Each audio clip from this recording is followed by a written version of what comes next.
6 o'clock. And what's wrong? Oh, yes. All right, we're going to call the meeting to order. And I've asked Mr. Covington to please lead us in the Pledge of Allegiance. All rise, please. I'm trying to say that, especially you. I pledge allegiance to the flag of the United States of America and to the republic for which it stands, one nation, under God, indivisible, with liberty and justice for all. You may now sit down.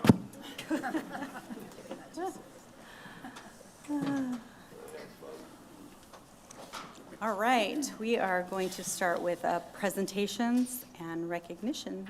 Student of the Month.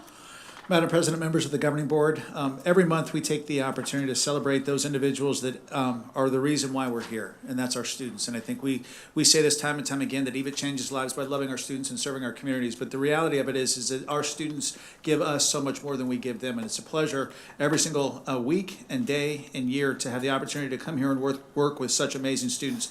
We've decided to recognize Students of the Month a bit different this year. Last year we did it by campuses, but we have separate campuses, but it's all one event. So we're doing it by program. So I'd like to introduce the program director, Ms. Schwartz, who will come up and introduce the teachers, who will introduce the students. It's a lot of introductions, but I think it's important that you all see who does the work that we do. Ms. Schwartz?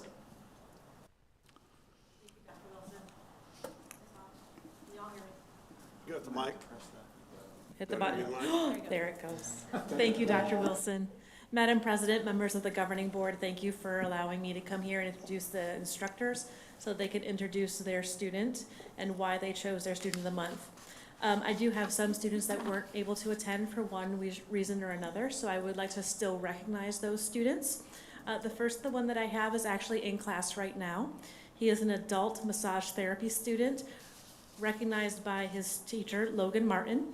This is what Logan wrote about her student. Daniel always goes above and beyond on book and in lab work. He strives for extra hours and looks for new ways to be a better therapist. He's beyond respectful to everyone in class, and I have no doubt that he will be very successful upon graduation. So that was Miss Martin, who was recognizing her student who is currently in class right now. We also have another instructor from our main campus, which was Lillian Krause, nominated by her teacher, the nursing assistant instructor, Mary Trimble, also not able to be here today because of work commitments. Liliana is a remarkable young lady who has endured a lot in this short year. You would never have known at the beginning of the year that her father was terminally ill by the way she held herself. This girl always showed up to class with the biggest smile on her face and was always ready to help out her fellow classmates. She is the one who was always asking me if there's anything that needs to be done or how she can help. On the day her father passed, she showed up to class because she did not want to miss the test that we had. No, the instructor did not make her take the test, in case you were wondering. The instructor did notice that Liliana makes her job wonderful and very fulfilling. She is a delight to have in class and the world a better place just having her around. She's very deserving of the award, and she attends Mesquite High School. So that was nominated by her instructor, Miss Mary Trimble. So those are our two main campus Students of the Month. So could we take a second and just give those students a round of applause for the work that they did?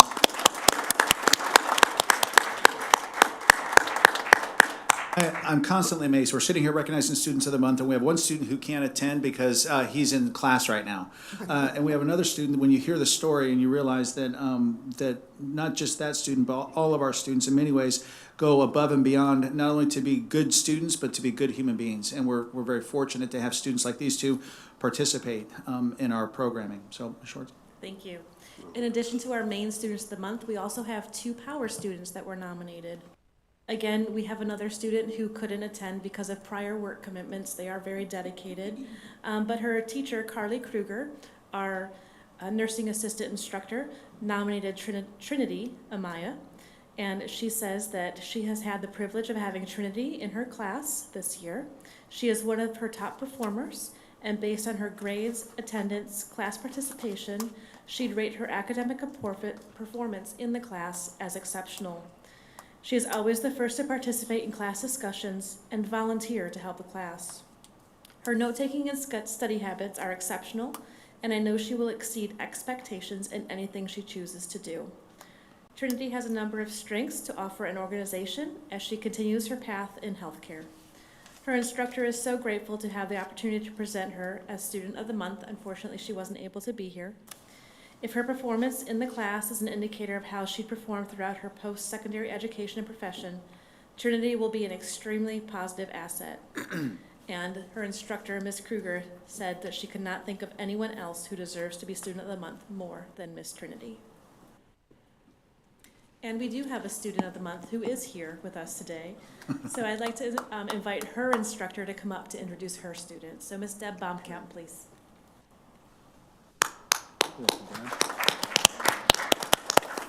Thank you. My name's Deb Baumkamp. I teach the Intro to Medical Assisting at Power Campus, and my Student of the Month is Rye Johnson.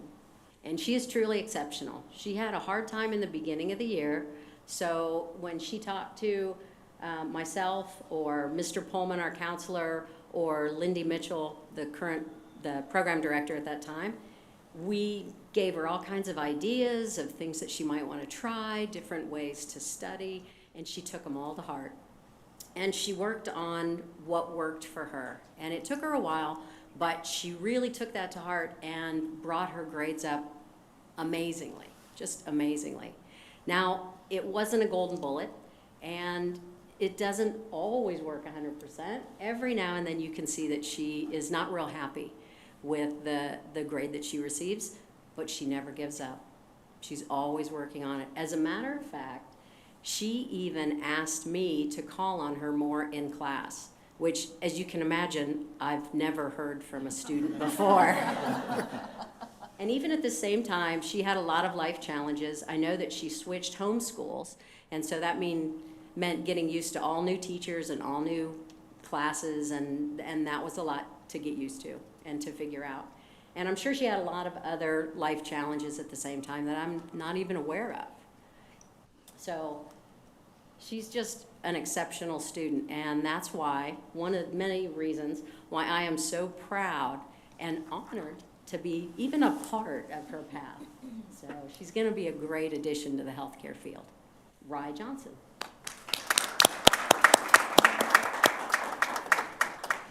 Come on up.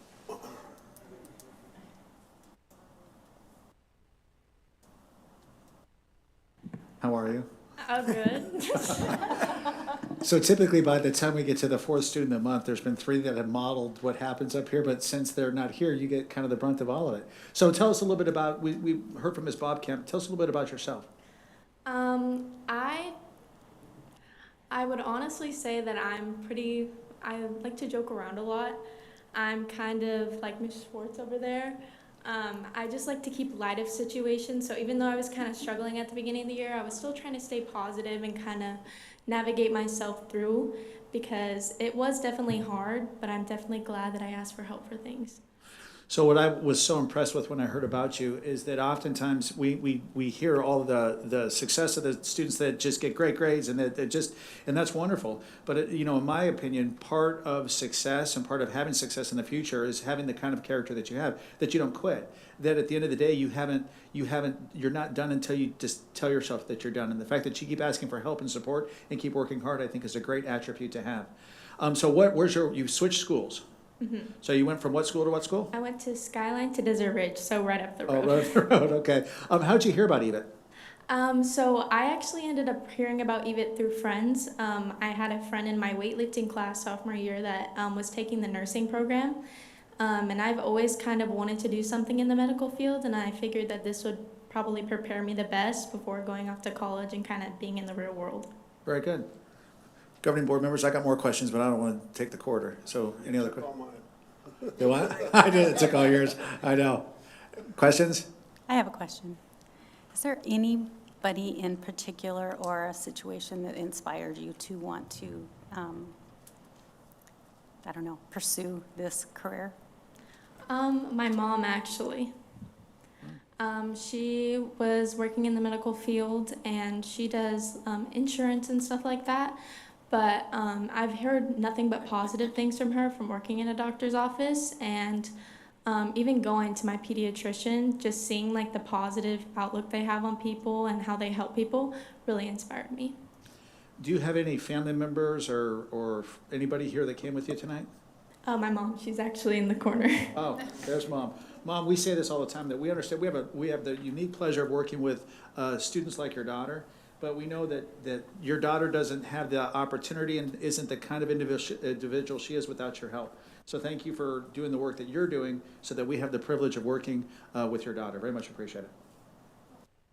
Any other questions? Congratulations. Thank you very much. Thank you.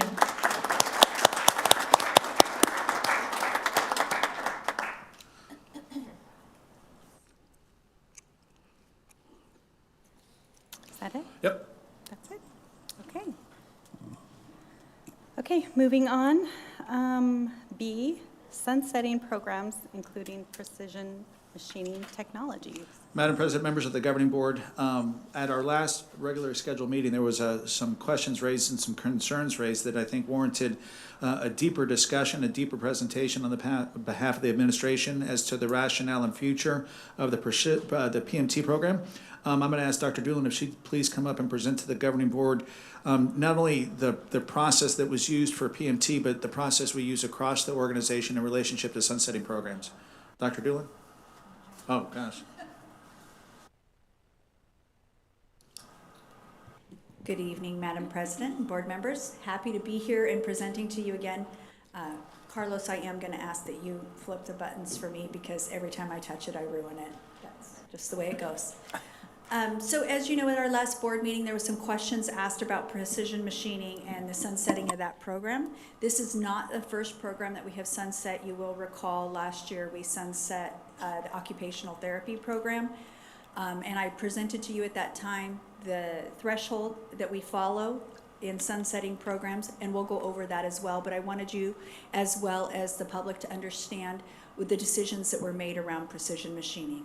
So, next slide, Carlos. Okay, so it's important to understand the course history on precision machining. So I went back the last 10 years, so you had an idea of what we were looking at. So I went back to the enrollment in 2013-14 through 22-23, and you can see the enrollment was 18, 14, 30, 18, 21, 24, 17, 13, 14, and 18. So that was the total enrollment. At EVIT, we strive for a 30 enrollment because at that magic number, that pays for the instructor, a full-time instructor.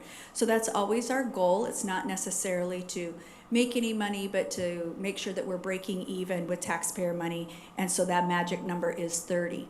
We want to give enough time within a program to build, because of course when you first open a program, there's marketing, it takes a couple years to get things off the ground, and so it's usually a 2-year process.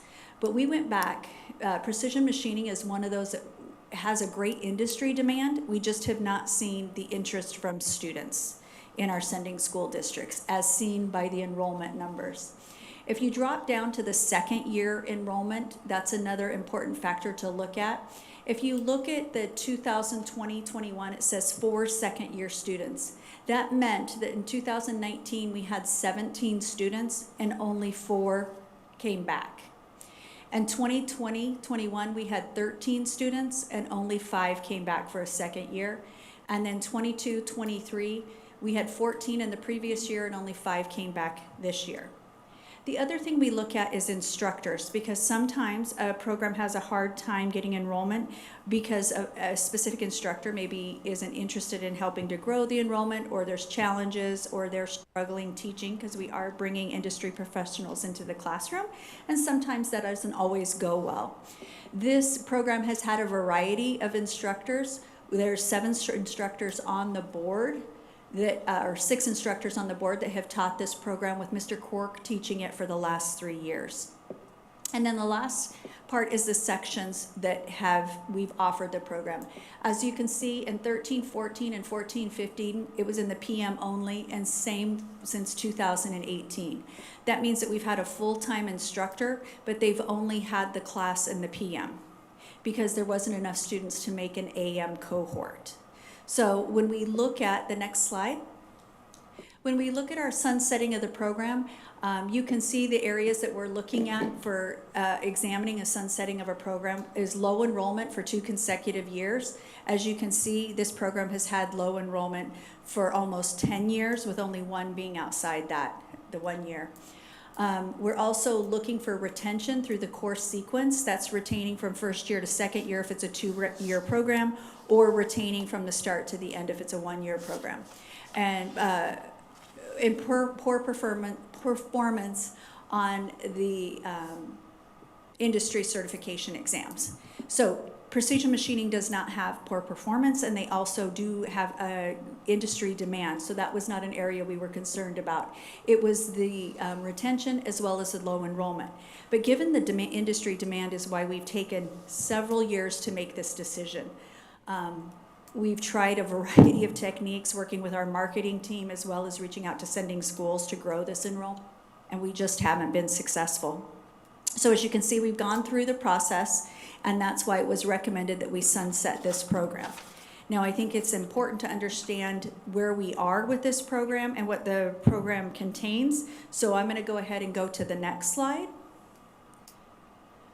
So I had our curriculum director, Dr. Frimmer, reach out and go in and visit with the instructor to make sure we were all on the same page.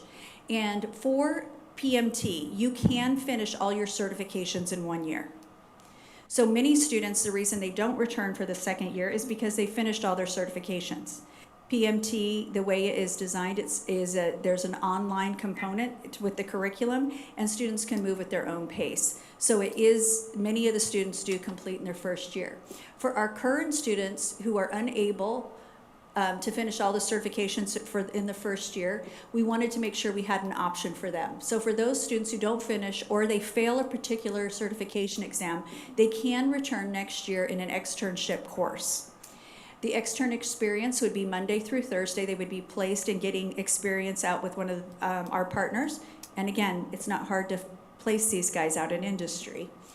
Students will come to campus every Friday. This would allow them to finish their certifications if they haven't finished them all, or to retest any certification they may not have been successful on.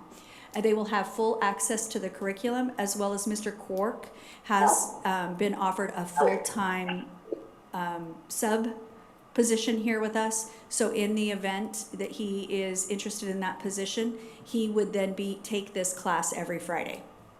So he would be able to help them, and also would be available for tutoring as a full-time sub here with EVIT.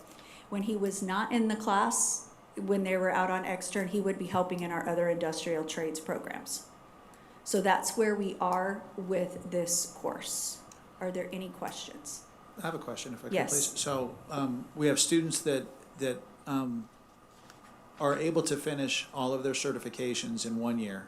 Correct. Those that weren't, for whatever reason, would have the opportunity to still complete the certifications in conjunction with an externship. And correct me if I'm wrong, oftentimes in this particular program in particular, business and industry will accept them in the internship apprentice position without having completed all the certifications, simply Correct. because the need is so great. Correct. If a student has completed all their certifications, because it's a 1 year program, there's the ability for them to also participate in another sequence of courses that would be a benefit? Correct. So we have a variety in our industrial trades. A lot of the courses, because EVIT is not a 50-minute program. They're here for 2.5 hours. So it's like taking the same program over 2.5 years at their home high school in 1 year. So they go a lot further in the 1 year time frame than if they were taking it at the traditional high school. So many of our programs, they finish their certification in their industry in 1 year. They don't need that second year to come back. And we're looking at those programs that can do a second year externship to get that job experience if they're interested. So for example, we have students in plumbing. Plumbing can be finished in 1 year. Same with HVAC and construction. But many of our students are looking at it as piling credentials. So they're doing 1 year in construction and then doing a year in plumbing, which makes them more marketable in the workforce. In fact, they like it a lot when they have both of those certifications on a construction job site. That also is the same with partnering auto and welding. I know we have one of our auto instructors here today. We see a lot of times where students will do auto and welding or diesel and welding or diesel and auto, those types of scaffolding in the programs. Is there a partnership with PMT that makes sense? Yes, we're we're expanding in our remodel and we're adding orbital welding. And so that would be an area that would be expanding, using the computers to generate those orbital welds for those small, intricate areas. I will not expand more than that. I am not an orbital welder, just so everybody knows. Okay, thank you. Okay, any questions from the board? Thank you.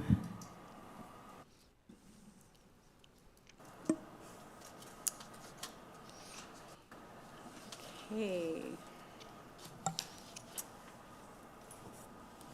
Number 4, we have, can you hear me? Sorry, I am on. I don't know, I need to move that down. It is. Can you hear me? Okay. We need to approve the minutes for the organizational meeting on January 9th, 2023, and I just need a motion. I'll move that we approve the minutes for the organizational meeting held on January 9th, 2023. Second. Is there any discussion? All right, let's call for a vote. Watkins. Covington. Aye. Metcalf. Aye. Boggs. Aye. Lane. Aye. Boyle. Aye. Hobson. Oh, Aye. gotta add Hart. Hart and McAfee, aye. Motion carries. All right. Moving to B, regular meeting minutes. We need to approve those. Can I get a motion to approve? Motion to, Second? I said so moved. Any discussion? All right, let's call for a vote. Okay, Watkins. Aye. Covington. Aye. Metcalf. Aye. Boggs. Aye. Lane. Aye. Boyle. Aye. Hobson. Aye. Hart. Aye. And McAfee, aye. Motion carries. Okay, number 5A, call to the public, and I do have one person who wants to speak. Sam Giles. Hi again. Hi. Welcome. All right, I even figured out how to turn this thing on. Good, you're a pro. So I still have some questions on the precision machining sunset. Some of these kids were counting on credits from this, from EVIT, to finish their high school. So how was like the externship, or like if they take the externship, they're gonna get credits from EVIT for this? Are they going to graduate from EVIT with this? Or are they, like, there's still questions. Yeah, so fair question. So what they would do in the externship, and correct me if I'm wrong, Dr. Doolan, is they would actually enroll with us as a student. So that would satisfy the credit earning opportunity as if they were in any one of our courses. It just happens to be that course is the externship. Okay, and is the instructor has been full-time the whole time, right? But you guys also have part-time instructors. We do. He's only doing 3 hours a day. So we do have a part-time instructor. The challenge with it is that it's really difficult to find somebody that's going to teach on a part-time contract. And so oftentimes what we have to do is offset it with making it a full-time contract in order to have the opportunity to have the contract available in the session that the students make the class. Yeah, understood. I imagine their instructor, I don't know, has been approached as such. Yes, as I said, well, he's been offered a full-time contract. I believe the conversation, I don't want to go into that, what he's Obviously, it's his fair for him. contract, yes. But yes, he's been offered a full-time position as a full-time sub with us. And again, he would be the person, if he accepts that would be Fridays with the students. Okay, We so would if they reserve did the it. He would be externship, they there. would get all the credits they need for their high school Correct. graduation. Yeah, And they would graduate from here with. As a completer, With yeah. completion? Absolutely. Correct. Okay, Yeah. that seems fairly reasonable. Okay. That's all I got. Right. Thank you. Thank you. Thank you. Okay, number 6, the consent agenda items. Do I have a motion to approve? I'll move that we approve the consent agenda items 6A through C. 6A through C. I'll second. Any discussion? No? Okay, hearing none, let's call for a vote. Watkins, Aye. Covington, Aye. Metcalf, Aye. Boggs, Aye. Lane, Aye. Boyle, Aye. Hobson, Aye. Hart, Aye. McAfee, aye. Carries. All right. Number 7, personnel. Dr. Wilson? Madam President, members of the governing board, there's nothing uniquely different about this other than a job description for a new position. Part of what we are understanding as we grow the organization is that within our HR, we need to have more individuals, not only in that department, given the nature of what we're about to embark upon, but ideally individuals that have experience in multiple different areas, both from the traditional K-12 side, but also the post-secondary side. As we start looking at having the ability to hire adjuncts and staffing for our associates, that's a uniquely different skill set than what we have in the traditional high school side. So the position that we're asking approval for is to be an HR1 that would essentially be the director of the HR department, and then he or she would have the supporting staff underneath them to help facilitate all the aspects of our HR operation, both on the high school, adult, and associate side. Okay. I'll make a motion that we approve personnel's A through C. Second. Any discussion? Okay, hearing none, I'll call for a vote. Watkins, Aye. Covington, Aye. Metcalf, Aye. Boggs, Aye. Lane, Aye. Boyle, Aye. Hobson, Aye. Hart, Aye. McAfee, aye. Motion carries. All right, number 8, information and discussion.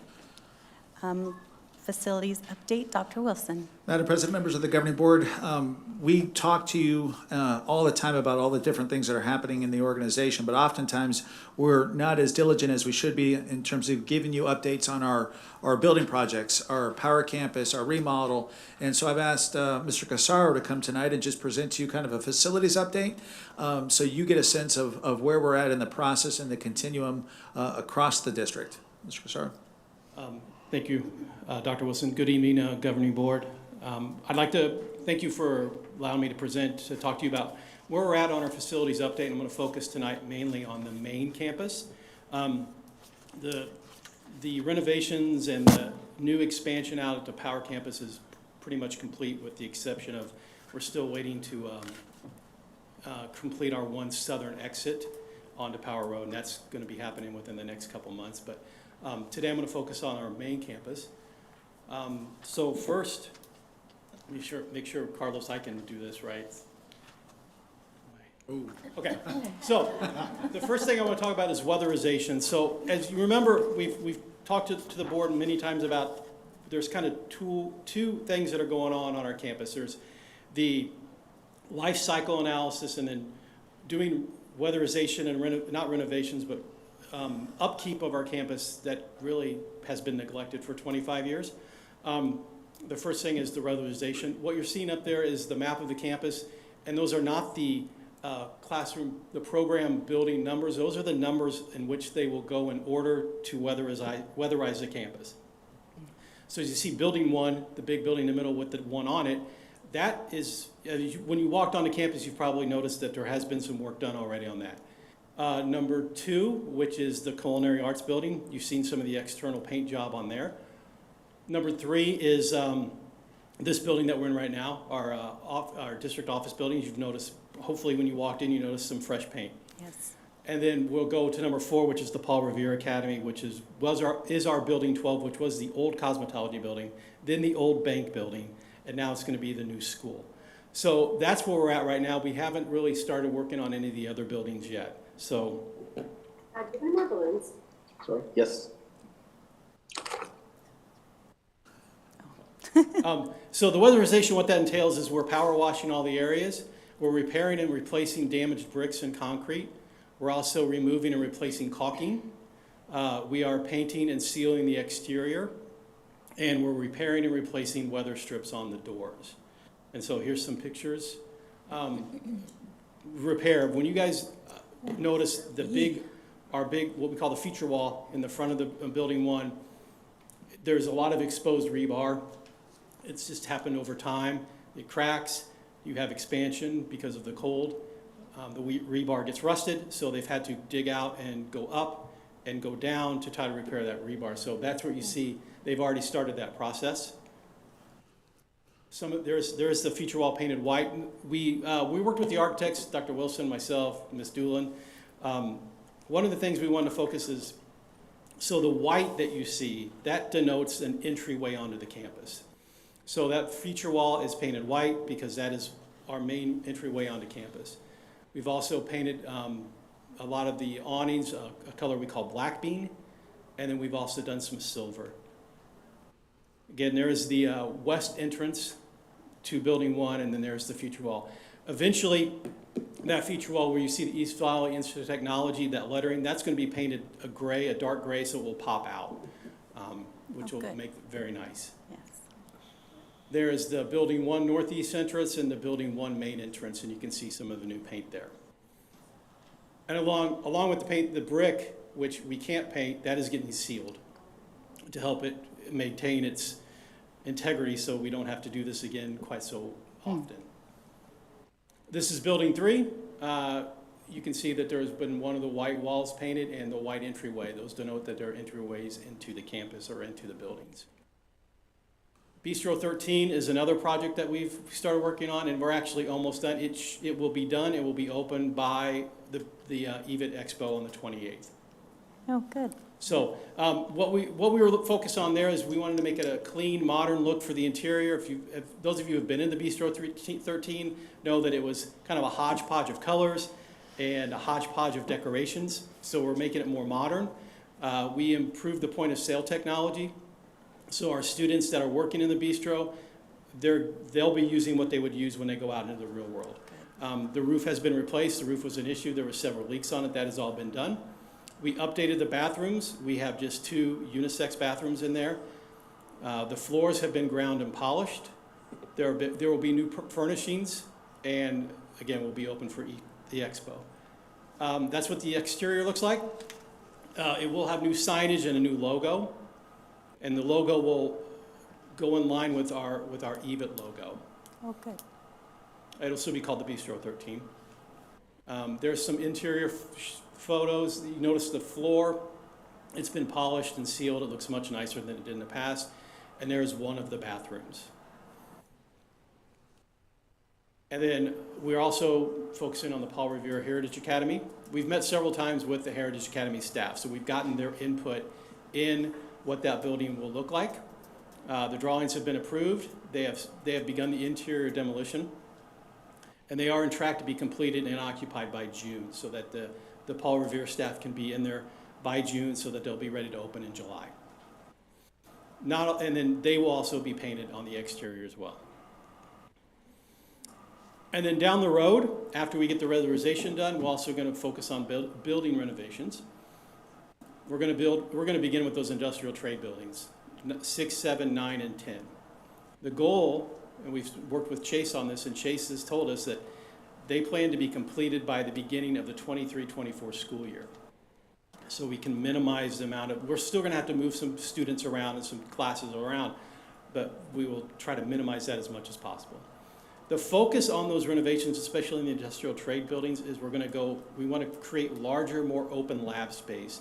Those of you who have been in those buildings, you know there's a lot of small rooms, small storage rooms, just small ante-rooms.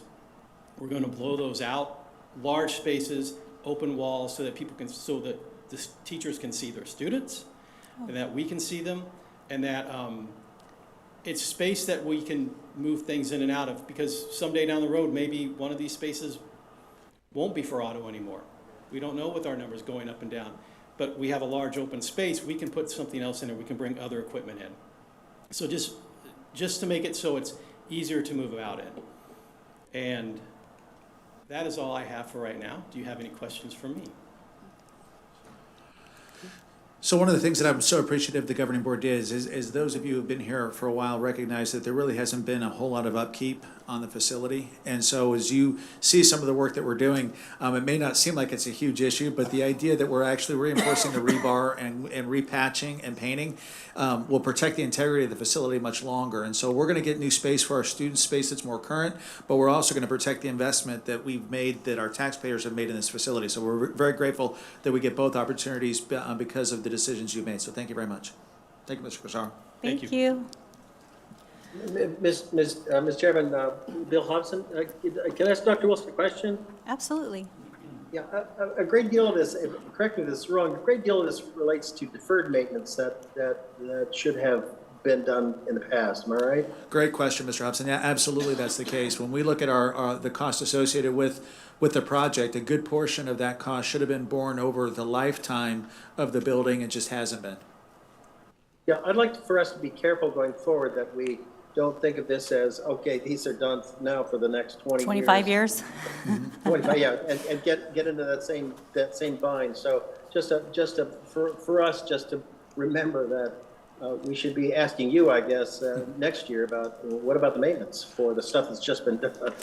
So what's really good that you guys did is when you agreed to go into the life cycle analysis, part of what this will do is that once we cobble together the repairs, then it goes into this data management system that will cycle through with us to allow us to say every single year we need to replace X amount of air units. Every single year we need to re-asphalt, retar every single year. So we're not looking at single big tickets. It's the constant maintenance of the facility over the course of time that protects it, but also is a much more cost-effective way to do it as well.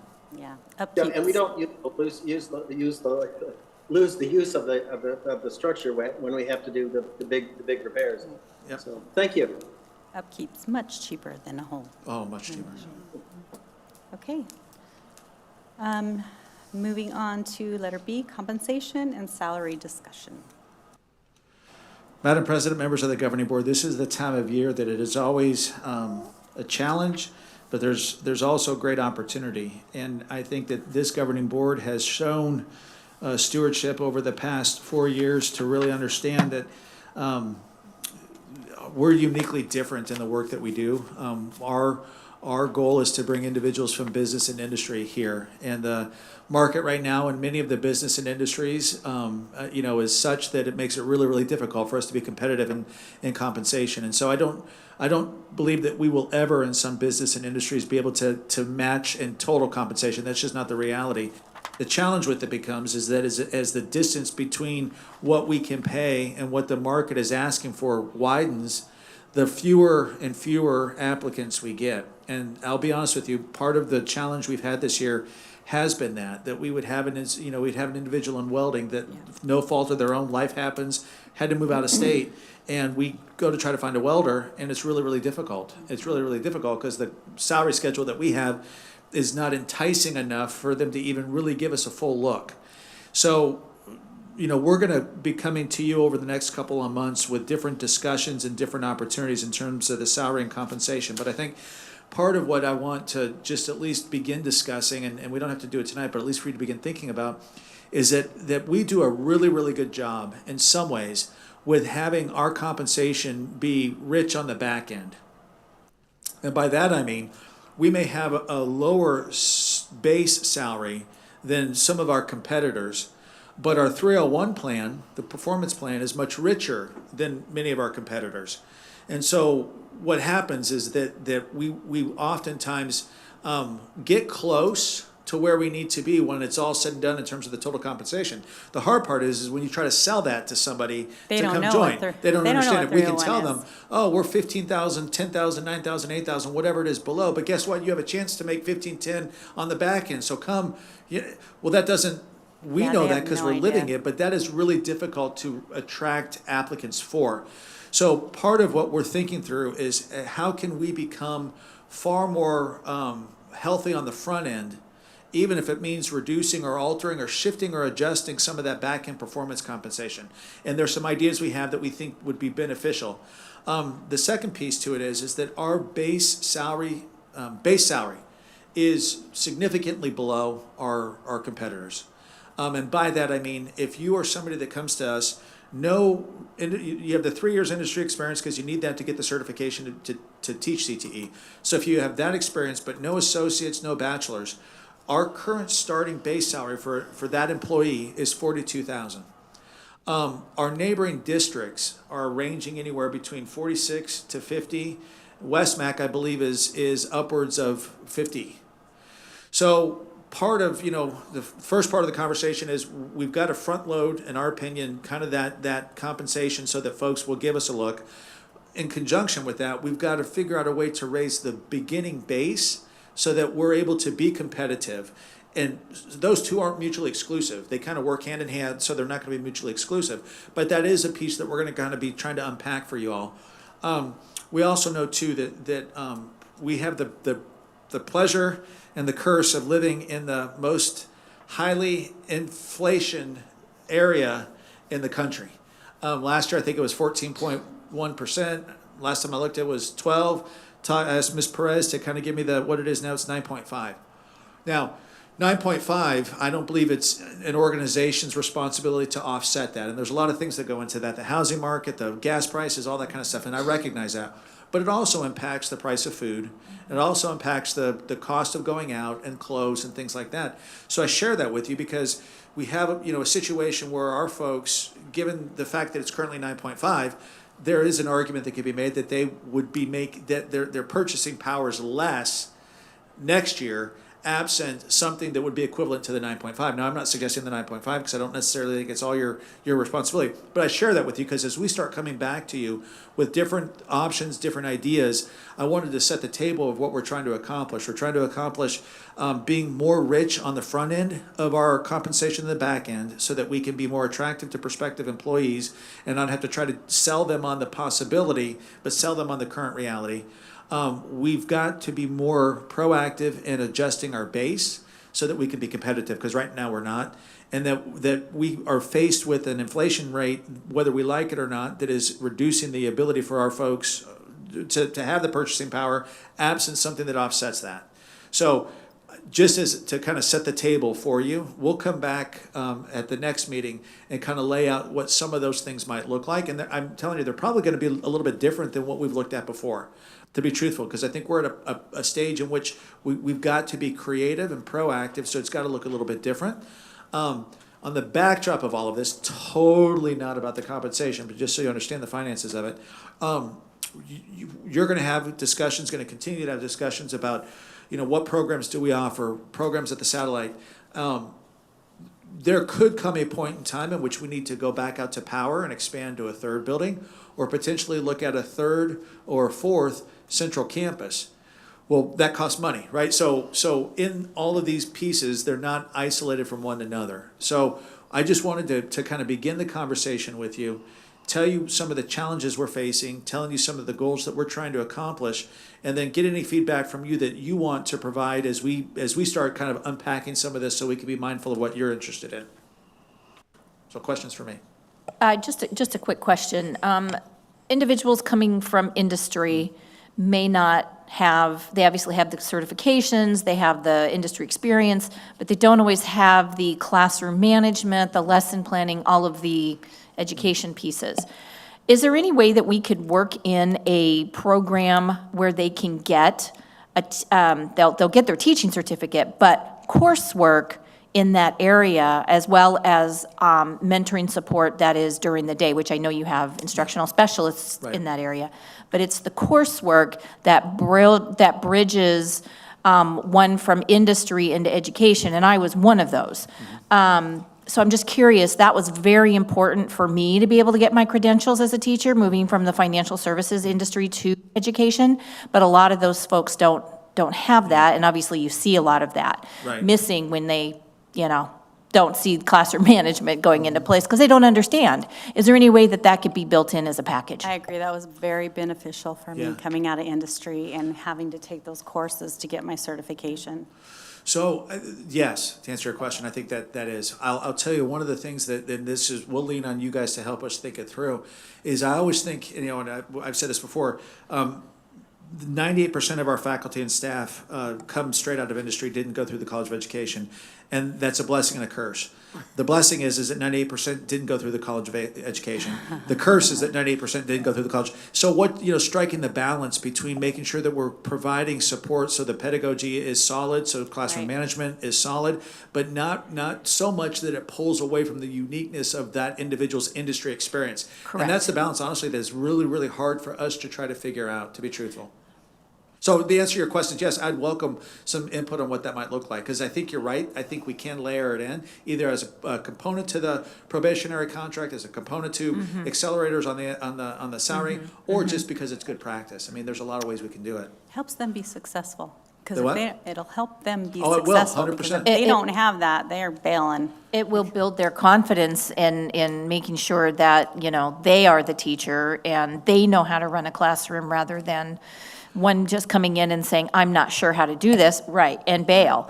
My recommendation would be considering of NAU. I believe they have a campus not too far from here, so that might be something to think about, but I know we have to have that Yeah, conversation. very good. You also have ACTEAZ presents that premiere series. They It's do.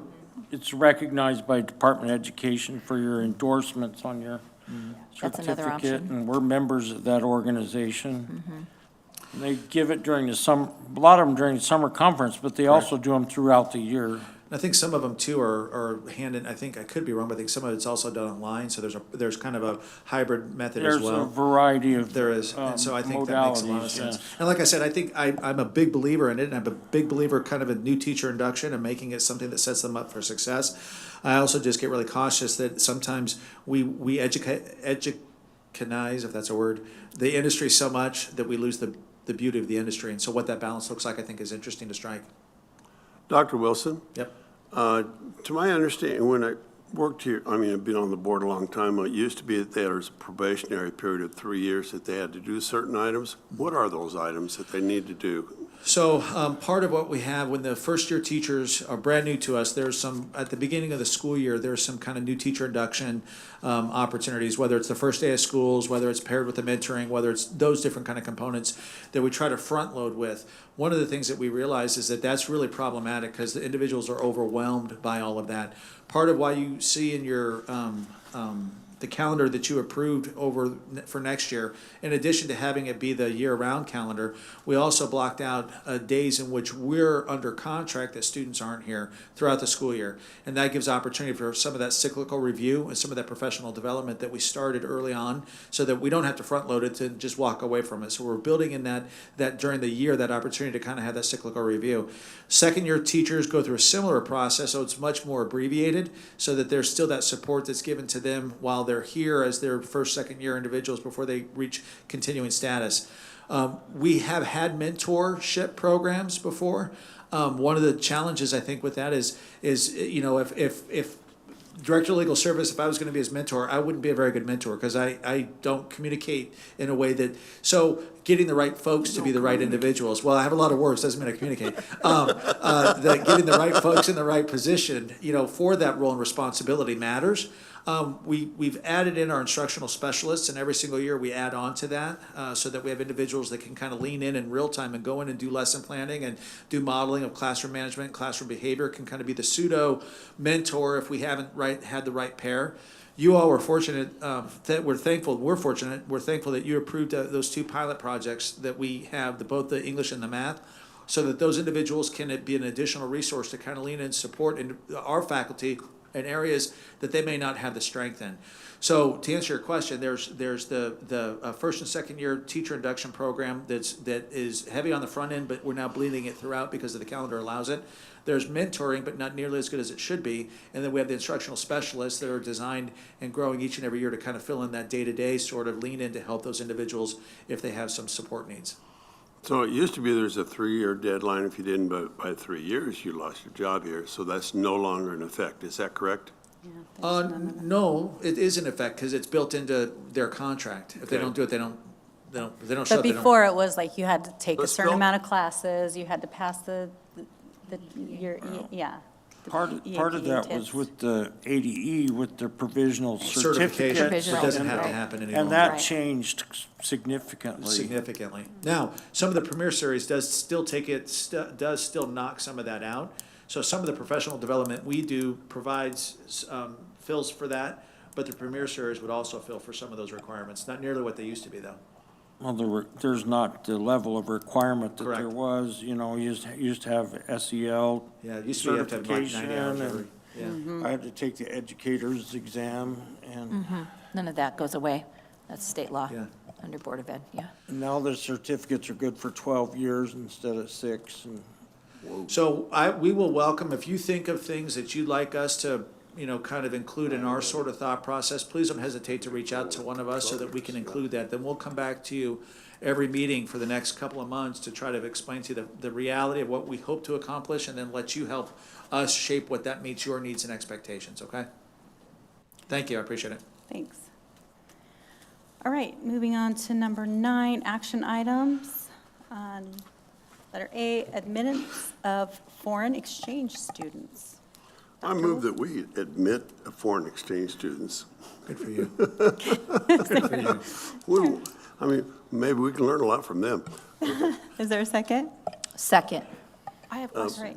My question is, I assume that they're enrolled in a local high school, and a lot of foreign students are only here for a semester or a year, which is not a problem, because they're, you know, we can learn from them, and they can teach us, and we can teach them some things. If they're here for a year, they can. Yeah, so that's, I mean, all of the above, yes. The individuals, the question at hand is can the governing board waive the tuition requirement? Because obviously anybody that isn't a resident in the CTED is obligated to pay a tuition. A foreign exchange student is obviously not a resident, they're here for a short period of time. So by waiving that requirement, you're allowing the foreign exchange students to come spend a bit of time here and learn from us, and we learn from them. The two that are here or that are wanting to attend now are the host family is a student that attends EVIT, and the parent and the student raved about the work that we do and the opportunity that exists here. And it's about a 3 or 4 week duration that the student would have the ability to participate. We talk to the instructors, and the instructors, to your point, think it's a great opportunity and a great experience, not only for the foreign exchange student, but for our students. So the question is that are you, as a governing board, comfortable admitting them in and waiving the tuition fee? That is, if they are enrolled in a public school, they're going to public school, aren't they with us? Are they just coming here and not? I think you're going to find both. I don't know, quite honestly, off the top of my head with these. Do you know, Ms. Coon? Yes, they're following the other students, so they'll be going to their home high school and then having. I couldn't hear her. Okay. So Ms. Coon said they're following their host family student. So they're going to school at blank high school and then would come here. My guess is if they're not here for a semester, then they may not necessarily enroll. There's different timeframes for the foreign exchange. You can get semester, year-long. You can also have quarter. I mean, there's just different programs have different periods of time. No, they're going through a lot of hardships, traveling over here and doing all kinds of other stuff. I don't mind waiving it as long as they're enrolled in one of our high schools and doing something like that. That would be my only. Yeah, okay. But I don't know what the other people on the board. I kind of don't understand it. I was a foreign exchange student. We had foreign exchange students in our home, and it just seems strange. The foreign exchange students that we had, you know, they were from Europe and they had graduated already from high school. They were here on kind of an extended year, and I'm uncomfortable with taxpayer funds paying for an extra year of a foreign student when I don't see the benefit to a taxpayer. Now, if it's some kind of exchange or I don't know, this seems really strange to me. I guess I need more information. What's our end game? You know, we talked about career exploration versus career training, and now we're having foreign exchange students. What are we really about as EVIT? Yeah, that's a very valid point. I guess from our perspective, I won't say from. I think part of the value is that the more that we expose our students to what can be an opportunity post their completion of high school, the more enriched their experience here is. The student isn't, you know, if the student was going to be here for a year, that might be of something that I would say, well, that's a whole year. These students, I think, are here for a total of 4 weeks and have an opportunity just to get exposure with their host family and the courses and the classes that she's in. So it's really almost just a visit, a month-long visit type of thing. Is that what we're talking about? I think it's Do they yes. do they get course credit? No, No. no. So it's like you're No. auditing a course. Correct, is for really a what month, it is. to really get an Okay. experience of what Okay, that's happens in different. American education, what happens for her host family, what their day looks like. So no fees, no Okay. money No, going towards it. no. That's And- different than what I thought. And the hope with it is too, is that, you know, there's quite a few of our partnering communities that have sister city relationships. And, you know, oftentimes the way this connection occurs is through the sister city relationships. And so for us to be a position where if there's a relationship that one of our communities has with a foreign government that is a healthy relationship for our community, if those students are going to come in and do a month visit, I don't know if that's a bad thing, and it may actually be a good thing in relationship to EVIT kind of being that conduit that allows some of those things to happen, especially if there's no financial loss or gain either way. How did the teachers feel about it? I'm sorry. Good, that's what we asked. They're fine with Yeah. extra student, okay. I think there are a lot of, Dr. Wilson. oh, No, go ahead, please. okay, thanks. I think conceptually there are a lot of really neat things here, right? Like I can see the benefit to EVIT, I can see the benefit to EVIT students, I see the benefit to the foreign exchange students. I don't know what I'm not thinking about though. And so in terms of any like unintended consequences from either a policy perspective, I know we're strictly thinking about maybe funding today, but it seems like, I would imagine that schools who have robust foreign exchange programs probably have lots of rules around them. And so I would want to make sure that if we were to do something like this, which seems, again, very beneficial, that we're not missing something in our execution and planning of it. Very fair question, very fair question. So, go ahead, Mr. Hobson, very question. Yeah, Dr. Wilson, I was a foreign exchange student too, and we housed foreign exchange students. I'm embarrassed to tell you, more than 50 years ago in Tucson. And I'm a great believer. There's a wrinkle I think we're missing with respect to our servicing schools, which is that and that you mentioned the student who was living with a host family. If that foreign exchange student can't go with his brother or sister to EVIT, then that child's gonna that child at the serving district's gonna have less of an interest in taking advantage of the EVIT program. So I think making that it's an additional factor to the involvement of foreign exchange students with our student body that we also have to, I think, benefit the serving districts by providing that the students that go there can come here. So I think it's an important thing, and I'm in favor of it. And as a general policy matter, I don't think you should be coming after us one by one on these. As a general policy matter, I think if they're eligible to attend the serving district, they should be eligible to attend EVIT for whatever time that they're attending the public school. Perhaps we could consider a visiting student program where they would be able to take, depending on how long they're here, of course, and I would agree with Board Member Hobson that if they attend their sending school district, that they should come to us. But perhaps because if they're, depending on how long they're here, perhaps we could put together a visiting student program. And what would that look like? I don't know. If I'm here for 4 weeks and I'm coming from Germany, maybe I get a survey of a week of this, a week of cosmetology, a week of out on an externship. It just depends, but a survey for them to be, or if they're specifically interested in a particular program that we offer here at EVIT, then they can dive into that while they are here for the duration of their visit. So something of that nature. And I think that's a great idea, and we should do that in addition to what we're proposing here. I think EVIT's a marvelous program, and I think if visiting students, find, and if we have a program that provides that opportunity, which I think we should, I think it's a great idea, but that's in addition to what we're talking about proposing today. Perhaps CC could also connect with some international media outlets to be able, once this might, if we decide on that, to build that and then put that out to other countries. So I think that's actually a really smart idea. So how does this settle for you? I'll ask our Director of Legal Services to make sure that we're not missing anything in relationship to liability, safety, so that, and whatever needs to be there, we'll have in place. For the students that we're talking about wanting to start sooner rather than later, if the governing board is willing to waive their tuition for that period of time, then we'll take the time after that to build out a much more expansive opportunity so that we can use it as kind of an area that is kind of that survey, workforce survey that benefits the students, benefits our students, but to your point, potentially also allows those outside the continental United States to know the good work that we do. So do we need to table this and bring it back? Madam President, we work at your direction. I would encourage you not to though, because if I heard correctly, the goal is to short-term, long-term. Short-term is to make sure that those who are wanting to start in the next couple of weeks, that we don't have anything that we're not knowing, the liability, the waiver, whatever needs to be there. But then the longer term play is that we develop something that is a program for students like this to opt into down the road, because this hopefully won't be the last time that we have it. So you're gonna learn by doing?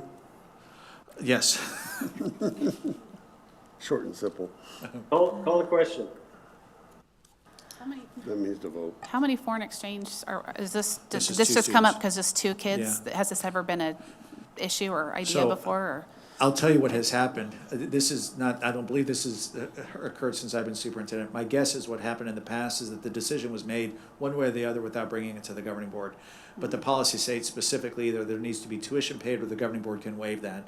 And one of the commitments we made is that we're gonna follow policy. And so that's why we are bringing it to you. Good idea. Because it is a bit unique in that it, Yeah. I'm sure has happened, but it just hasn't come to the board before. Got it. All right. Any more? All right, let's Just call make out. sure they're here on the 100th and 40th day, okay?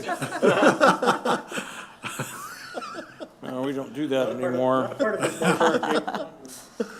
Good joke. All right, Ms. McAfee, Turn let's on my call for a microphone. vote. Okay, Watkins, Aye.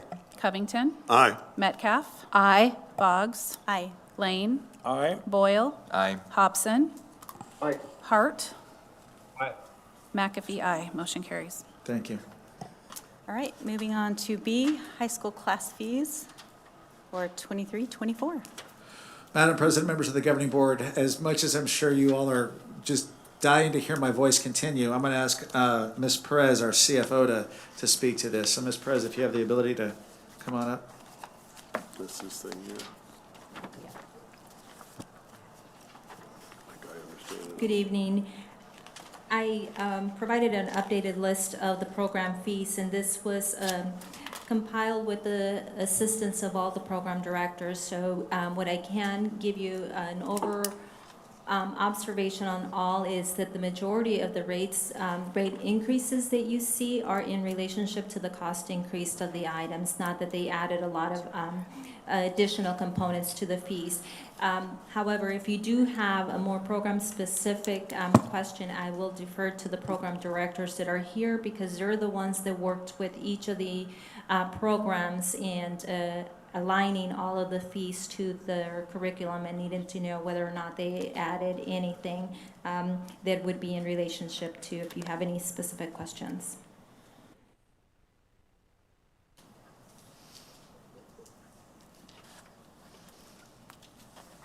Any?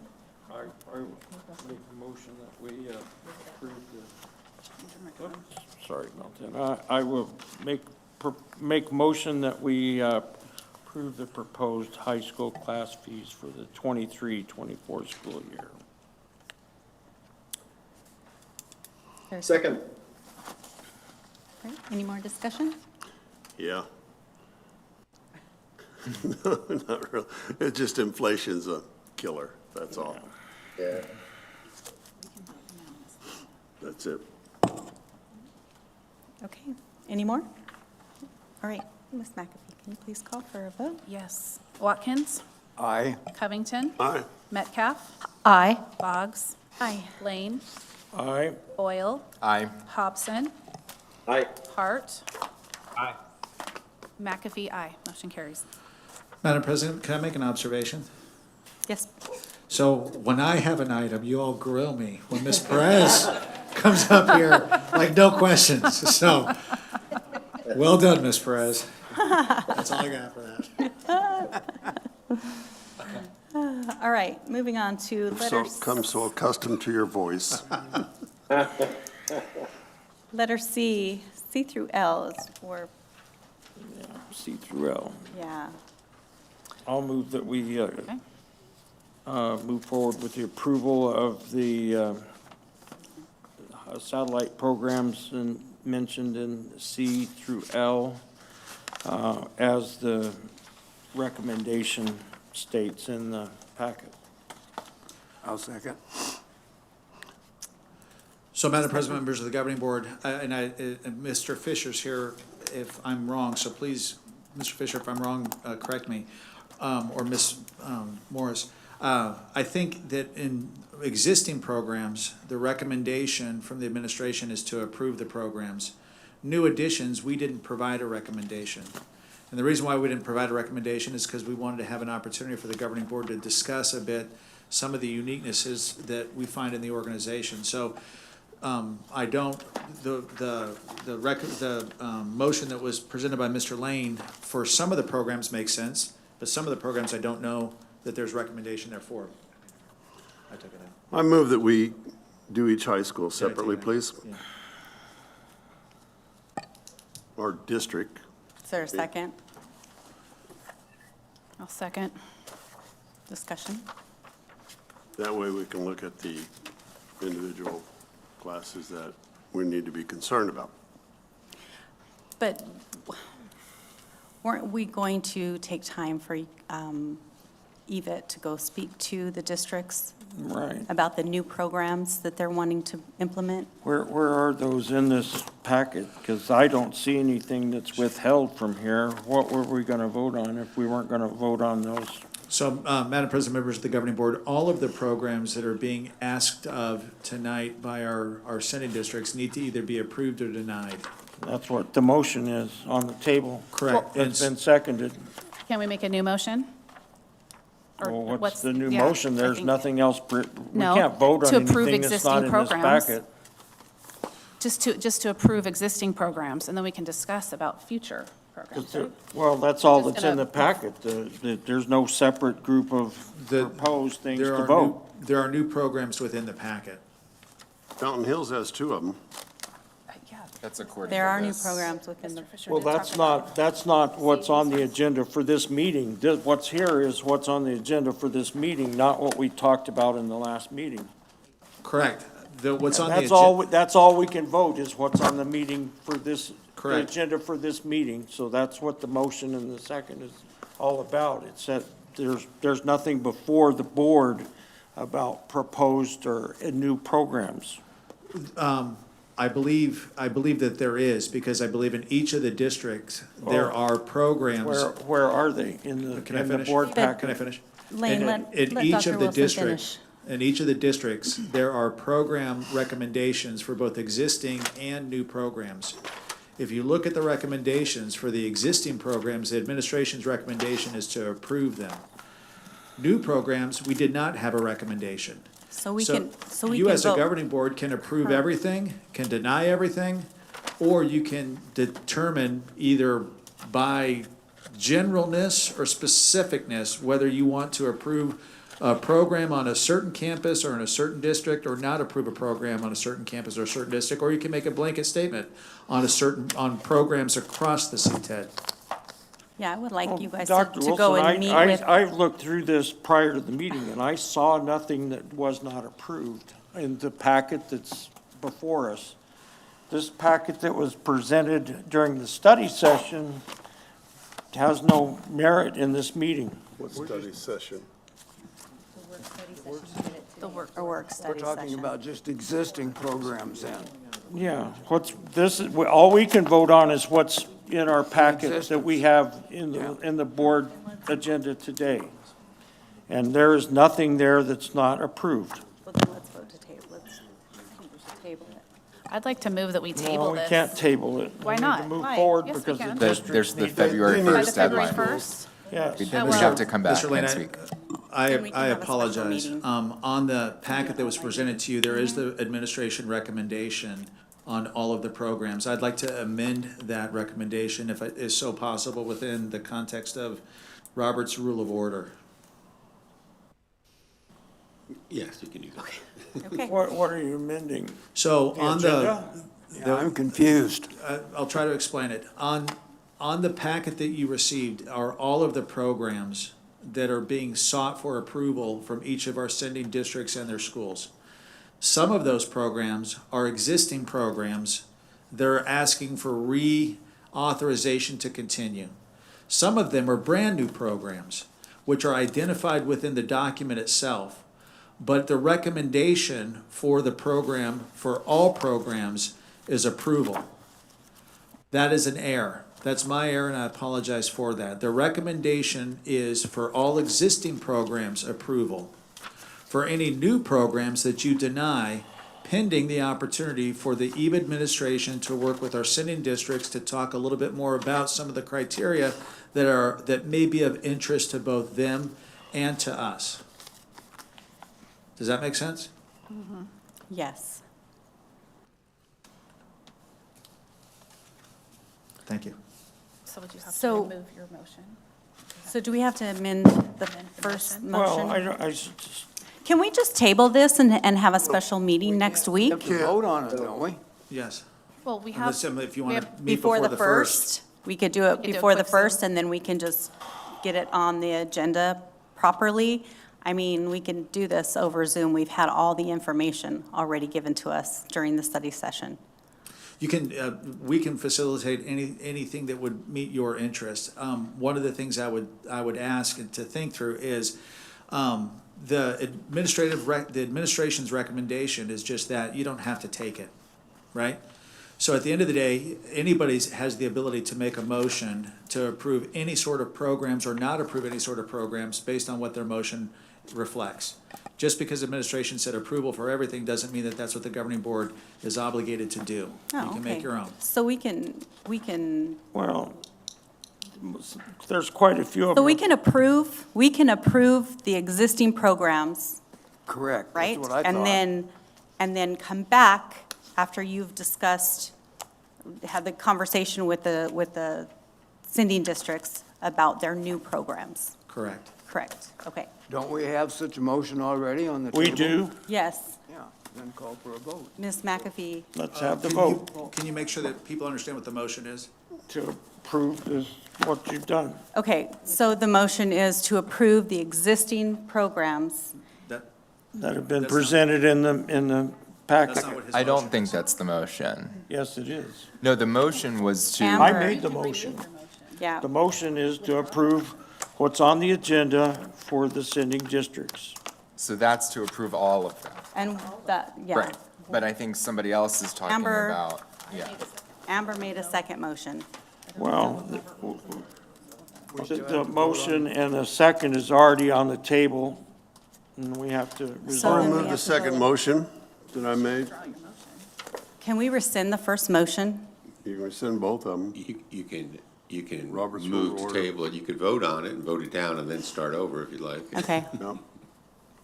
so we have to vote on the Well, you first can, someone can motion. make a motion to table that motion, and if that gets seconded, you can vote to table it.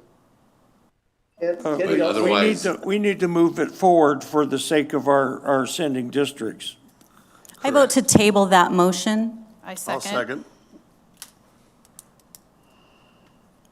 Now, which motion are, We're tabling Tabling to approve First all one? of them. David Lane's first the first one? motion. Yeah.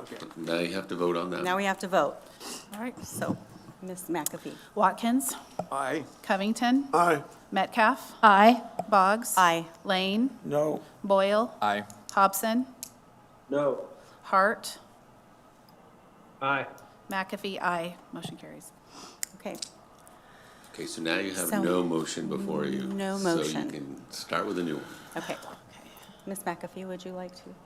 You withdrew your motion? Yeah. So I move that we approve existing satellite programs and that we discuss, or you go out to each district and talk about the new programs and bring that information back to us before we have a vote on those, the new programs. I will second that. I'm not sure I heard all of what you said. So you look like you want to say something. So we can, that motion that you just made is perfectly acceptable if we think that we can have that done by February 1st, Okay. per the IGA, which if that's the direction, we'll certainly make it happen. Another alternative is to approve all of the existing motion, all the existing programs, and deny all of the new programs, Okay. but direct administration to come back at a later date with more information that would allow there to be a potential new action. Okay, I will withdraw my motion and take your motion. And just how it was said. So I've got to mention, the motion is, you got to help me through this one. We're going to accept the current satellite programs, and we're going to approve the current satellite programs, and we're going to deny new satellite programs. Why don't you And then say we're going table? to, pending, yes, pending further data. You can table them. We're going to table Table. the Yeah, table the proposed new programs. programs. Oh, I thought I withdrew since I made that Wait. motion in the first one. I would. All right, so here's what we need to do, if I may. Please. Okay. Being newbie, I'll just go ahead and try it, you know. Throw the tomatoes, we're good. All right. I think what we're going to do is, the existing motion is to approve the existing sending district CTE programs that are on their campuses right now. Correct. Okay? And then we're going to table the decision for the brand-new programs that will come in August until administration brings back further data, and we discuss that prior to February 1st. It's a deny. It's not a table. Well, I'm sorry, deny. And then we bring back the data from, the administration brings back the data so that we can discuss it prior to February 1st, therefore not hanging up the sending districts for the new programs starting in August. Do I have that correct, sirs? Sounds good. Sounds I'm not good. You sure. know- Let me ask a question. In denying the new programs, are we making a decision about them? And isn't the better course just to approve existing programs, period? That's what I would prefer. What I thought we were doing. So the cautionary. No, But we have to deny the new programs. Do not. If you would like us to get the information back to you by February 1st and have a meeting, then you don't have to deny them, because we'll meet the intent, the timeline of the IGA. If it's gonna be after February 1st, then the IGA requires you to make a decision prior to. Right. So the question is if we can pull the board back together again and have the opportunity to have a meaningful discussion no with way our that can sending happen. districts in a way that makes sense, then I would say, deny and then bring us back together. I would say approve, table, bring us back, or deny, bring us back before February 1st. Or you can deny it, but still expect that it gets brought back to the governing board at the next regularly scheduled governing board meeting, which I believe is the 12th, which buys a bit more time for there to be meaningful discussion. Let me add this. Is administration capable, or do they have the time and resources to be, you do? Okay, to bring back the new program data? By the 12th. No, by the 12th, yes, By not the by the 12th. 1st. Right. All right, so what impact might this have for sending districts on the new programs? Any at all? I think the impact it would have on the new programs is if it's not approved. Someone back there has a comment.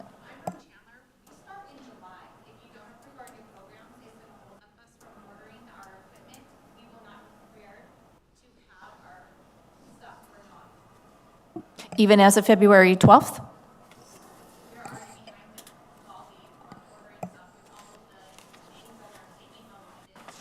Yeah.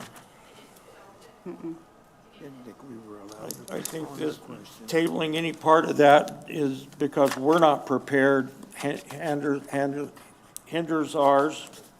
I disagree I with that. I disagree. disagree with that. I don't believe that we are prepared. What I think we are doing is having a conversation that is important for the whole of the CTED, and I'm trying to do it respectfully.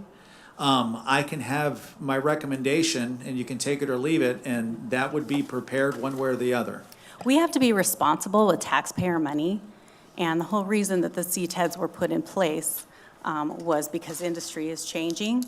And so we have to approve these programs. We need to make sure that they're following suit also. If there's new programs, it's our responsibility to make sure we're doing the job of the taxpayers and making sure that their programs, their new programs are going to be not flawed or that they can be successful. I'd like to see whatever data could be pulled by or before February 1st, so that way we can make a decision and not hold up our sending districts, but still be able to make a reasonable, educated decision based on the data that's available for new programs only. If that's possible. I mean, I don't know. I'm just throwing that out there. We'll give it the best effort that we can for you, and just ask that you be available at some point in time between now and the 1st. Where are these exactly enumerated in the agenda for today's meeting? What's enumerated? What these new programs are, are they not, we got this thing in the meeting we had earlier, which is clearly muddied up the water here, so. How did it muddy up the water? Well, what's in the agenda for the meeting? Are those included in this agenda? So, It's two different meetings, Dave. We did not make any action in the first meeting. It was an information meeting, much like a study session. We were admonished that we could not make any decisions during that meeting. And we didn't. This is where we make the decision.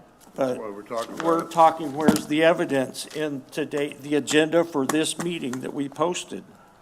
So I think there's two parts to that. On your backup for this meeting that we're in right now is every single program that is asking and seeking to be approved for next year, like it is every single year that we're together. Okay. In there is also recommendations from administration that you are not bound to. You'll see it on each one of the programs. Oh, I know, and I don't see anyone where it says not approved. Correct, and if you remember, what I said is it was my error, that it shouldn't have been You a amended it. recommendation on the new programs. It should have been left empty simply because this was an opportunity for the governing board to have a dialogue and discussion. So this is no different, we're not asking for anything different. If you choose to deny the program, but expect us, or table it if you want before the 1st of February, you can table it and bring it back. I just don't know that we're gonna be able to pull the data, but we can give it a go. Well, we have 8 days before the end of the month, and I know we met in July for a very quick vote, I believe, on Well, the budget. I think this is we were on showing for very less than bad 5 minutes. faith on part of. Well, I between think EVIT that it and our shows us being districts. responsible, Dave. Well, I don't. One thing I'd like to mention that is maybe off base though, but it is that we got information and all prepped for this meeting, understanding what had been prepared ahead of time. And that said that with a recommendation for all of them to be approved.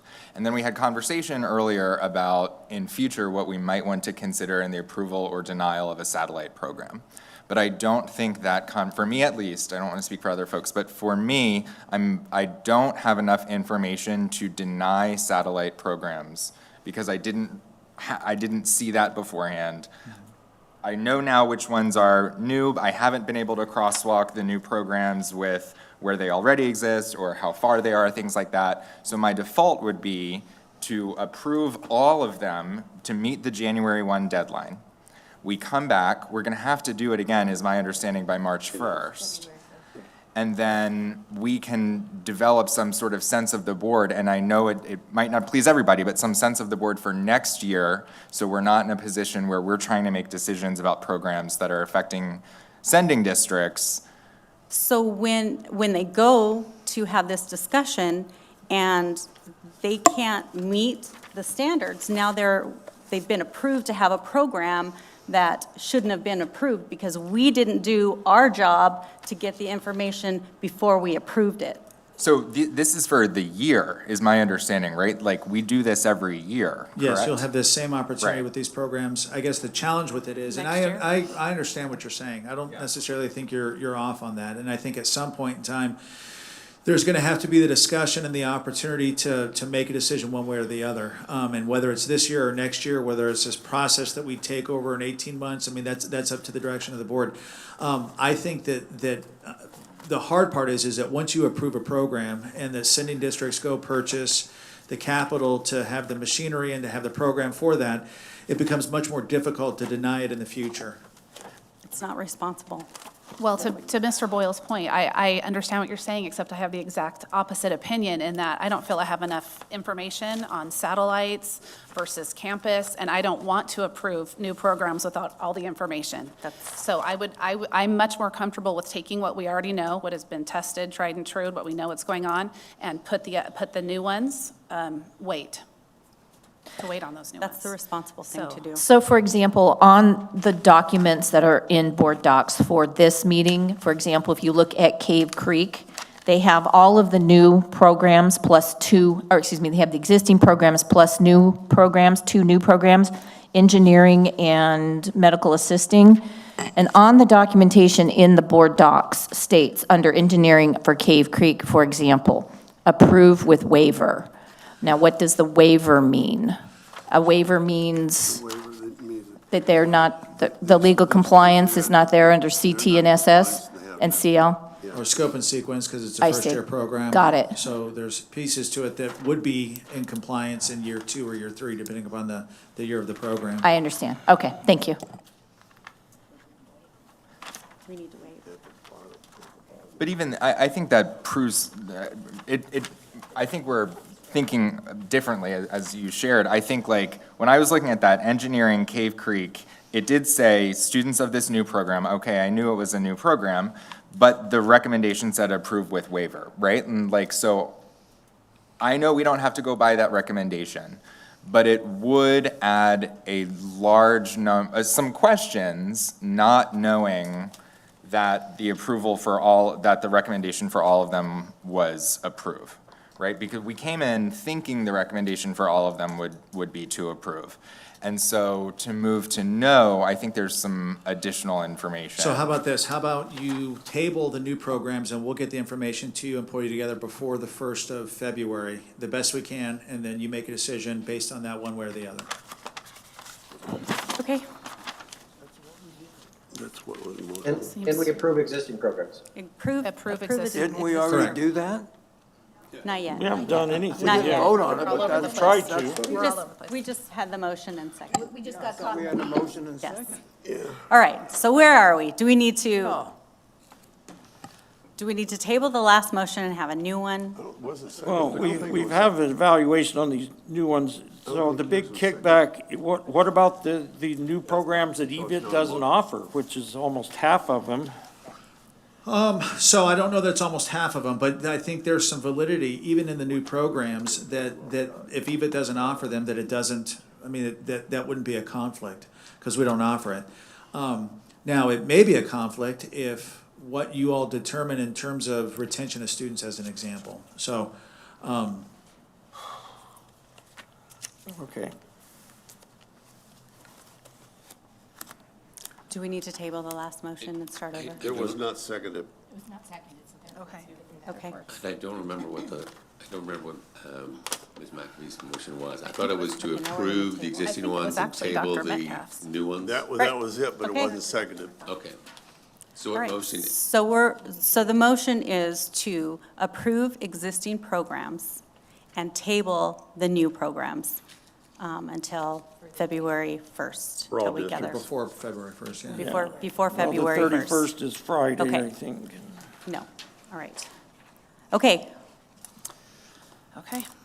Watkins. Do I have a Oh, second? sorry. We got a second. Second. I'll second. all right, Good job. Yeah. okay.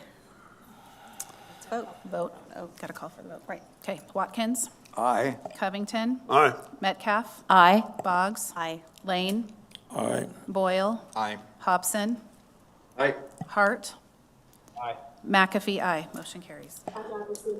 Okay, now my next question is, does administration need direction from this board on what data to collect? Correct. By or before the 1st? Okay. Extremely helpful, yes. Board, what would you like to hear? far as data for these new programs from the sending districts? I think that they need to meet the statute, and that's all we can require. I would like to know, in comparison, the new programs that they want, if they're already existing, the distance from those school districts, how close they are, right, but when they do It's the already report. identified. Right.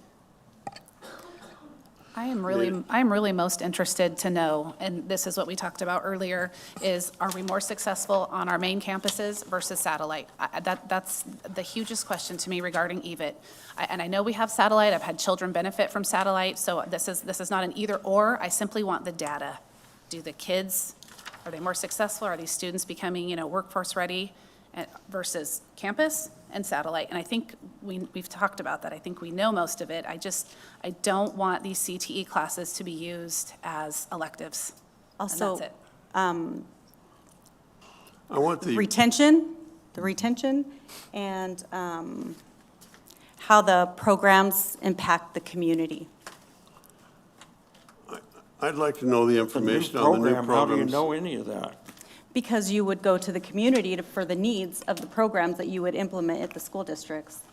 Well, somebody said there was. Third a try. need for it. I'd like to know the programs that are new and different than anything that we teach on our campus.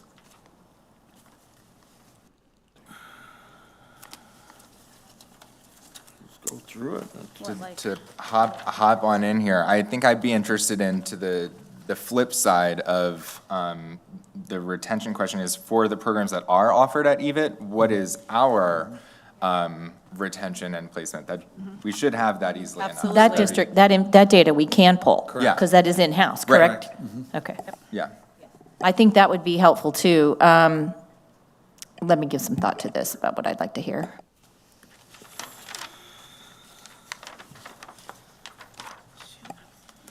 Is there anything you recommend? Thank you for asking. I think that the part about retention, both EVIT and satellite, would be beneficial, because I've said repeatedly that I think we have issues internally that we need to recognize, and it's not just a satellite issue, it's a satellite, it's a CTED issue, so I think the retention year over year, I think that's gonna be, from my opinion, the most impactful, because I think if we have students that complete a program, oftentimes those are the individuals that also do well in the TSA, they get the industry certification, that have the workforce readiness developed. If students don't complete a program, then obviously they don't have the ability to do those things. So I think retention from course to course or sequence to sequence matters. Mr. Fisher, question for you, sir. Do the East Valley Sending School District CTE directors still meet on a monthly basis throughout the school year to discuss needs, best practices, issues, concerns, and things of that sort? Yes, my understanding is that they still do. Has that meeting already taken place for January? I'm being told that yes, it happened on Friday. What's Friday? Last Friday that just passed. Oh, last Friday. Have we collected any information from our Sending School District CTE directors regarding challenges for those launching of those new programs? No, that's not really been a topic of discussion. So for example, on Cave Creek, maybe I should go to Chandler since you're here. With Chandler, you have 2 new programs, correct? I'm just looking here on the list really quickly. You have digital communications that's not offered at EVIT, understood. I guess you can't see in your, Different schools with that. right. But you can't see in the, in the clear, what is that we look at? Anyway, we don't have our crystal ball. Are you going to feasibly be able to find a teacher for that program?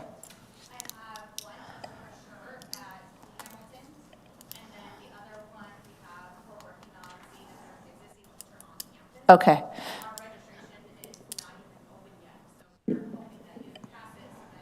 Correct. Okay. All right. That's just a question of curiosity at this point. Appreciate you being here. Thank you. So the programs that EVIT doesn't offer, what's the issue? Nothing. I don't know that there necessarily is an issue, but I think that if you're gonna go down the road of potentially denying programs outside the scope of what's in statute, that you should have some ground rules that allow you to do that. So for example, not that this would be the case, but let's say there's a campus that has, every single one of its program has really poor retention.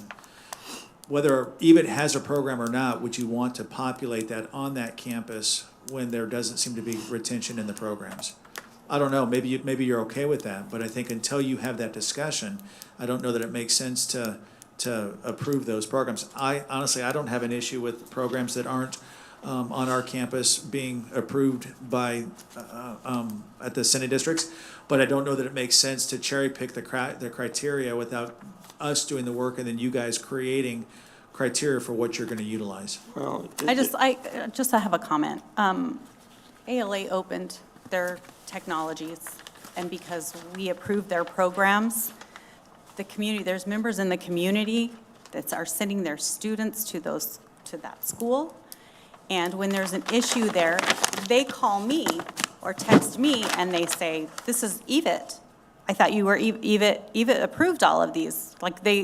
So I don't want us to approve a program that's going to fail and then I have to answer for it. I think there's also value in considering the current IGA is still in force for 2 more years.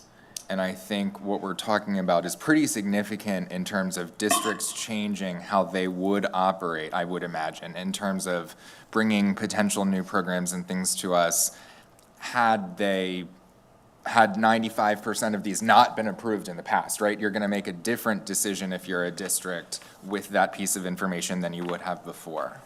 And so I think this is projecting pretty far out, but in our next IGA, to the extent that we can incorporate some of this discussion into that, I think that would make a lot of sense.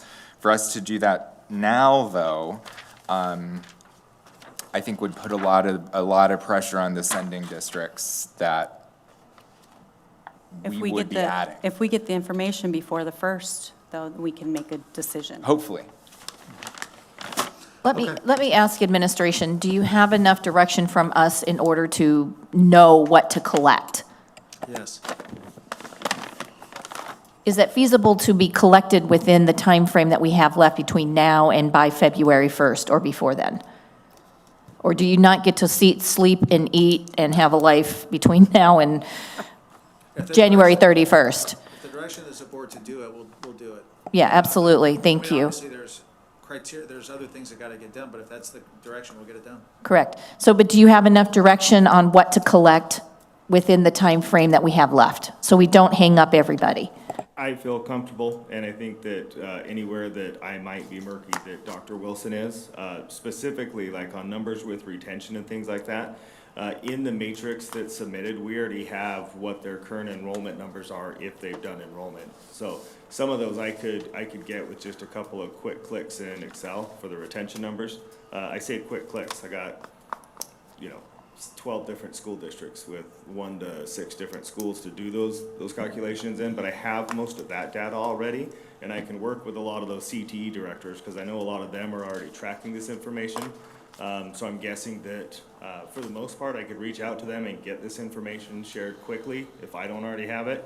And where I don't, I can work with myself, and I have a data person as well that can help me to get that. So I feel comfortable in being able to get that in that time.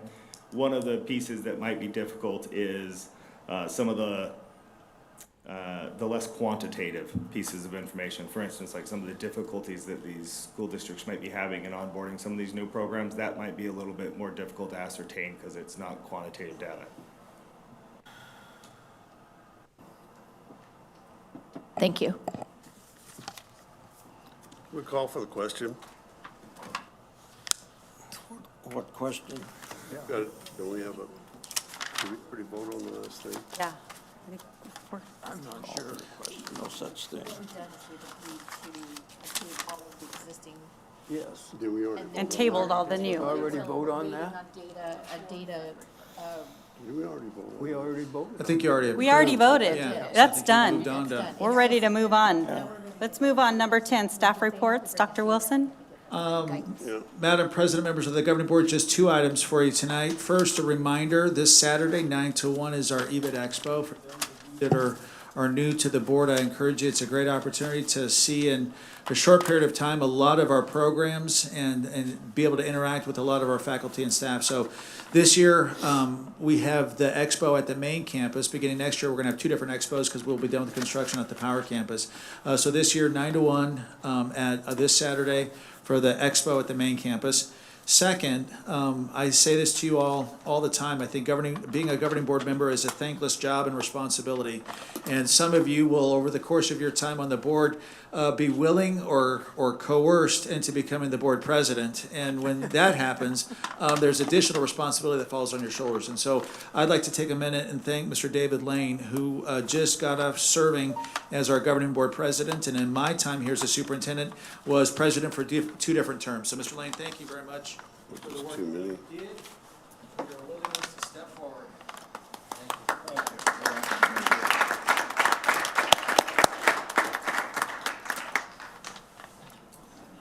And that's all I have, Madam President. Okay. 11, closing calendar.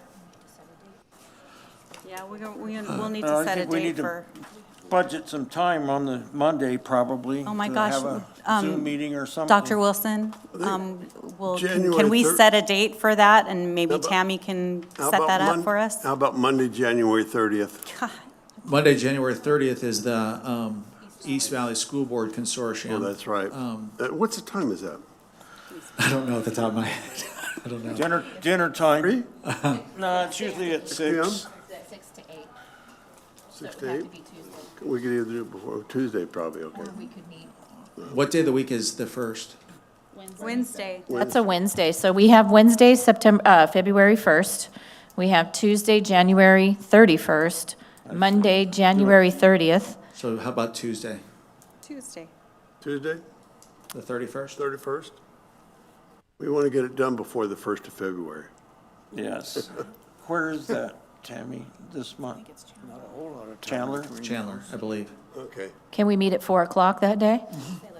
That's hard. Can it be a Zoom call, or does it have to be an in-person? Do whichever one you want. Some may want to come in, some can Zoom, we can do both. Just like now. Before 5. So what time on the 31st? Is 5 better? Does that work for people? I have another meeting at 5 o'clock, so it would have to be before 5 o'clock for me, at least, for consideration purposes. Can everybody do 4? I can do 4. And we're talking Zoom, right? 4? I can Either do or, Zoom or in Either way. person. Okay. 31st at 4? Sounds fine with me. Yes. I'll get to come to my golf tower.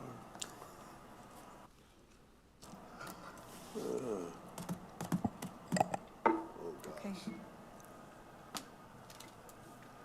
This will be a single item Correct. meeting, correct? Okay. Correct. All right. Okay, anything else? Anybody want to have anything else? Okay. I vote we Habib? did adjourn. Adjourn? All in favor? Aye. Aye.